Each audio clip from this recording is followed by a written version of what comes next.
Your new wife won't let your son walk the homeless black boy, and what she revealed left you stunned. At first, it seemed like a small moment, the kind of thing most families wouldn't even notice. But that night, as you lay awake replaying what had happened, you realized it wasn't about a walk, or even about kindness. It was about a secret buried so deep, it had finally clawed its way out. And the person you thought you knew best, the woman you married, was not who she claimed to be. The truth? It left you shaken to your core. But before we get there, let me take you back to the day it all began. Jonathan Miller prided himself on being a good father. After his first marriage fell apart, all he wanted was to make sure his 12-year-old son, Tyler, never felt abandoned. They lived in a quiet neighborhood outside of Columbus, Ohio, where weekends were filled with backyard basketball games and late-night pizza runs. When Jonathan remarried a year ago, he thought life was finally piecing itself back together. His new wife, Rebecca, seemed perfect. She was warm, attentive, always trying to keep the house in order. She worked part-time at a local boutique and loved baking on Sundays. To friends and family, she was the kind of woman any man would be lucky to marry. Tyler, quiet and observant by nature, didn't talk much about her, but he didn't complain either. Jonathan took that as a good sign. But then came the Saturday afternoon that changed everything. Jonathan and Tyler were driving back from the hardware store when they spotted a boy sitting on the curb outside the grocery store. He looked no older than 13, wearing an oversized hoodie with holes in the sleeves. His shoes were torn, and he was hugging a plastic bag that seemed to hold all his belongings. His skin was dark, his face tired but sharp with alertness, like someone who'd learned to survive by watching the world carefully. "Dad," Tyler whispered, staring out the passenger window. "That kid looks homeless." Jonathan slowed the car, uneasy. He wasn't blind to the needs around him. There were shelters in the city, soup kitchens, and outreach programs. But to see a boy so young sitting alone on the street tugged at something deep in his chest. "Maybe," Jonathan said softly. "Maybe he just needs help." At the stoplight, Tyler twisted in his seat. "Can we do something?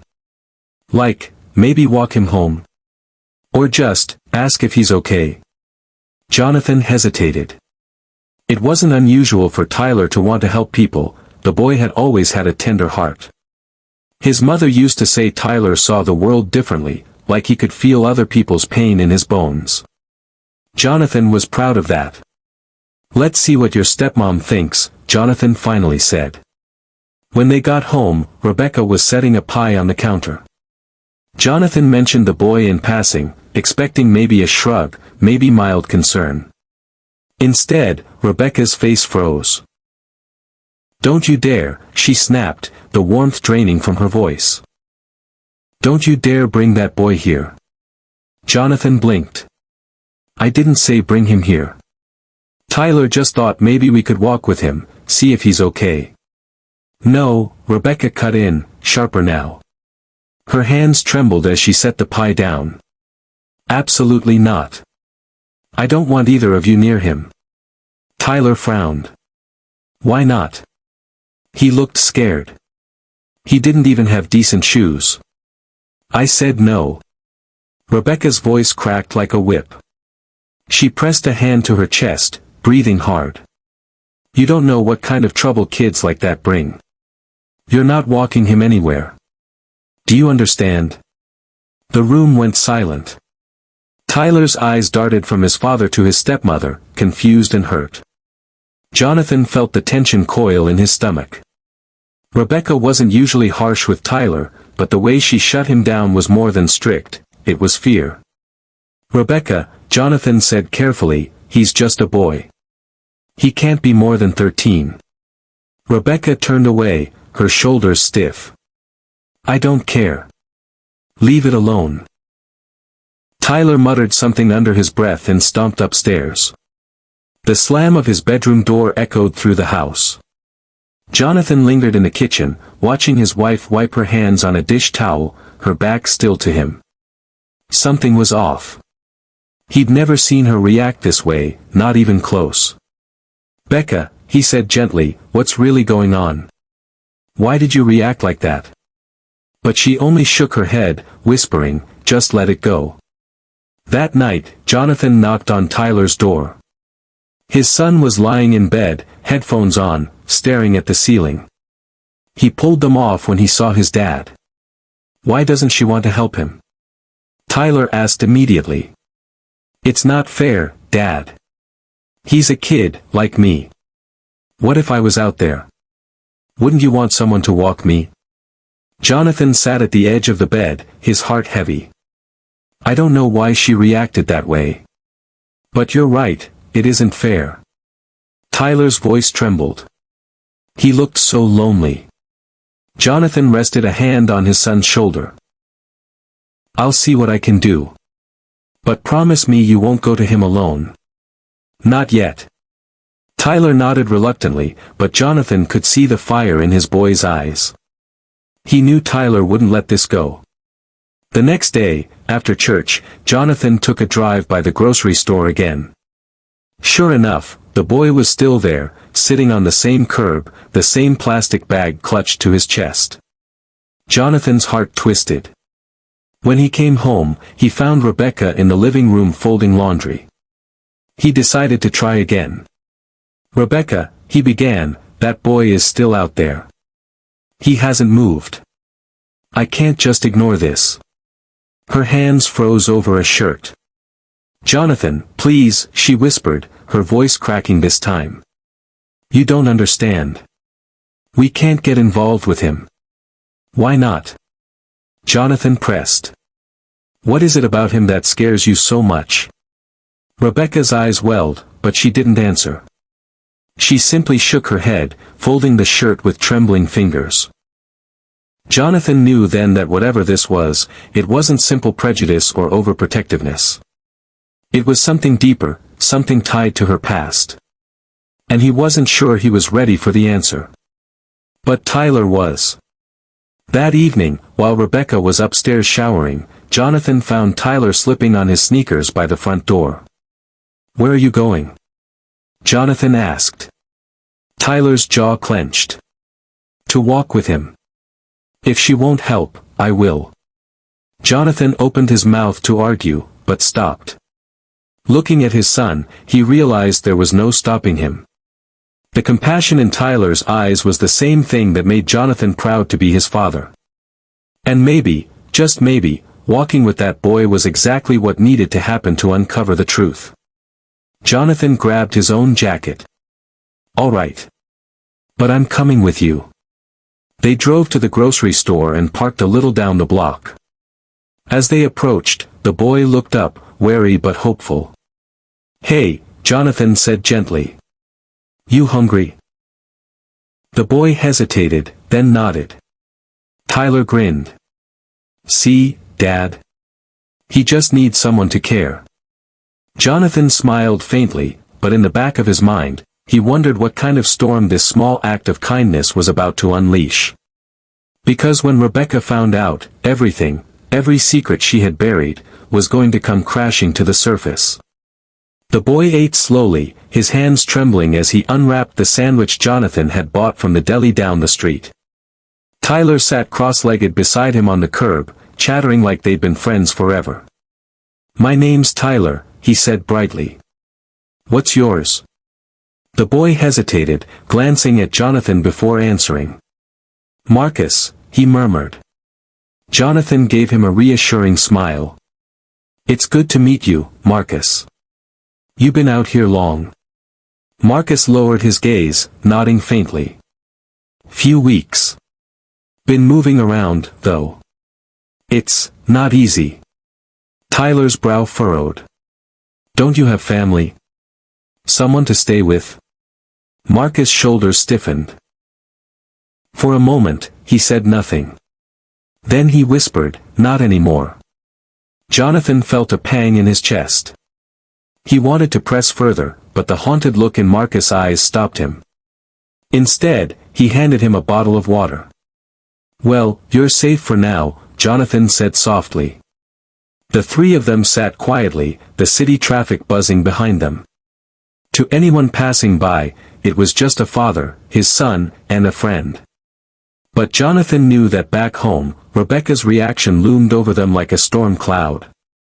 By the time they returned home, Rebecca was waiting in the living room, arms folded tight across her chest. Her eyes darkened the second she saw Marcus trailing behind Jonathan and Tyler. "No," she hissed, her voice sharp as glass. "Get him out. Now." Tyler stepped forward protectively. "He's not hurting anyone, Rebecca. His name is Marcus, and he doesn't even have shoes that fit. Why can't you just—" "Tyler," Jonathan interrupted, his voice calm but firm. "Go upstairs for a minute." "But Dad." "Please." Tyler groaned but obeyed, shooting Marcus an apologetic glance as he disappeared upstairs. The room went silent. Rebecca's breathing was unsteady. She was staring at Marcus, not with anger now, but with something closer to panic. Her lips trembled, and she pressed a hand over her mouth. "Rebecca," Jonathan said gently, "tell me what's going on. Please. I've never seen you like this." Tears pooled in her eyes. She shook her head at first, as though the words were too heavy to carry. Then, finally, she whispered, "Because I know him. Or I knew someone just like him." Jonathan frowned, confused. "What do you mean?" Rebecca's knees buckled, and she sank onto the couch. Her hands gripped one another tightly, knuckles white. "When I was 16, she began, her voice barely audible, my mom remarried. My stepfather was strict, controlling. He didn't want me talking to anyone he didn't approve of. But at school, I became friends with a boy. He was kind, funny, always looking out for me. He was black, and my stepfather, he hated that. He said people like him were nothing but trouble. I tried to hide our friendship, but one day he followed me after school. He caught us walking together." Her voice cracked. Jonathan's chest tightened as he leaned closer. "What happened?" he asked softly. Rebecca's tears spilled over. "My stepfather lost it. He dragged me home, screaming at me, saying I was ruining the family's name. The next day, that boy, he was gone. Nobody saw him again. The police said he ran away, but I always knew, deep down, I always feared my stepfather had something to do with it." The room fell still, the weight of her words hanging heavy. Marcus sat frozen, his sandwich untouched in his lap. Jonathan stared at Rebecca, stunned. "All these years," she whispered, "I've carried that guilt. I thought if I stayed away, if I shut people like him out, maybe I could protect myself.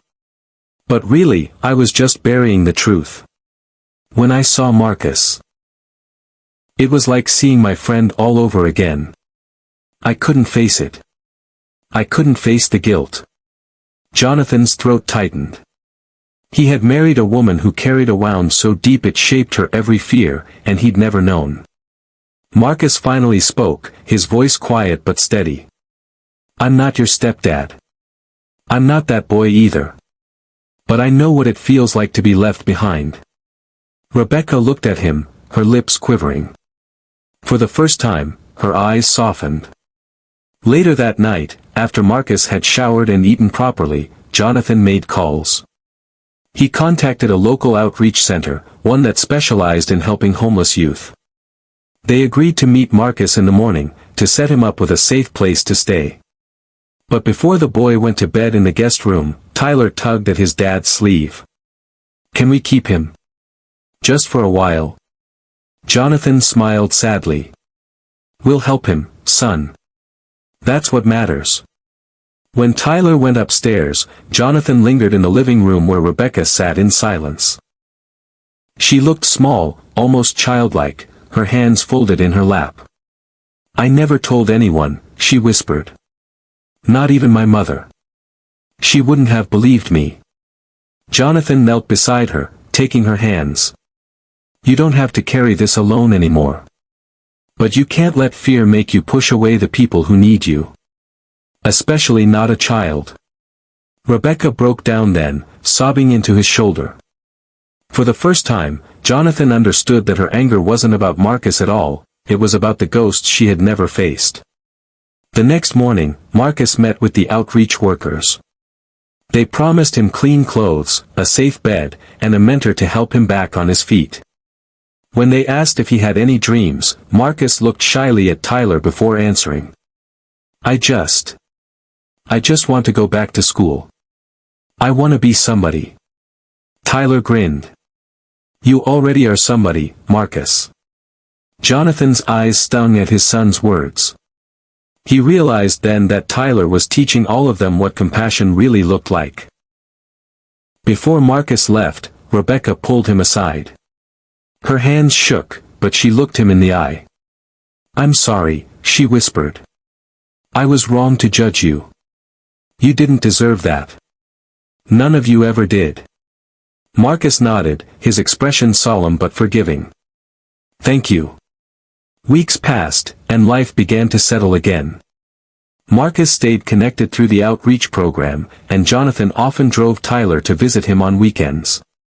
Each time, Rebecca grew a little braver, a little softer. She even baked cookies for the center one Sunday, surprising everyone, including herself.